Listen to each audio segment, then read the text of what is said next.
Welcome to the Short Funk Podcast. I'm Tom Barbalet. Today, The Guess Who.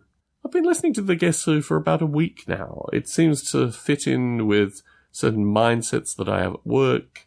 I listen to half a dozen of their songs, and I explore some of their albums, but mainly I return to the American Woman album, which I think has, as I say, half a dozen tracks that I certainly enjoy.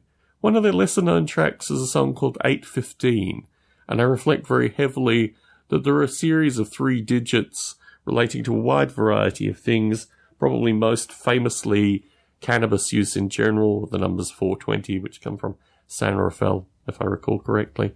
All these kind of things are successes in the 3-digit realm. The Guess Who's 815 is not one of those successes. It didn't catch on. Maybe they hoped at some stage it would catch on, but it is an interesting reference through the song repeatedly. Now, nominally it's supposed to relate to a time when people will agree to meet, which is actually the reference to 420 as well.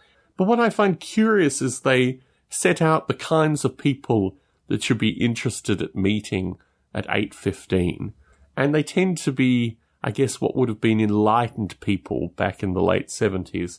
The Guess Who was a Canadian band, and I have a number of Canadian friends, I have a number of Canadian listeners to my various podcasts, but I reflect on Canada in, I don't know, a somewhat jovial light. Like, the Canadians I know never really take themselves too seriously. I have certain elements of that as well. But when I think about the kinds of heads, for want of a better term, which I think is just a general term, I don't think it relates to psychedelics or anything like that, although there are elements to the 815 song which seem to indicate that this is associated with when you might get together and take hallucinogens.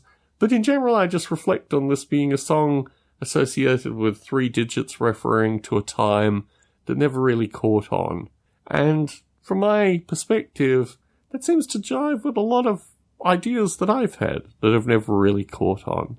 Now, the American Woman album, obviously the title track, American Woman, made very popular by Lenny Kravitz in the late 90s, but still a number of interesting tracks and a sense of that period of time where, I mean, ultimately they're kind of poppy. They're a kind of poppy late 1960s group that went on to define themselves through the 70s and 80s and even 90s as a touring band, still living off their original songs. I think they feature in a Simpsons episode where Homer famously heckles them to actually sing their older music rather than their newer tracks.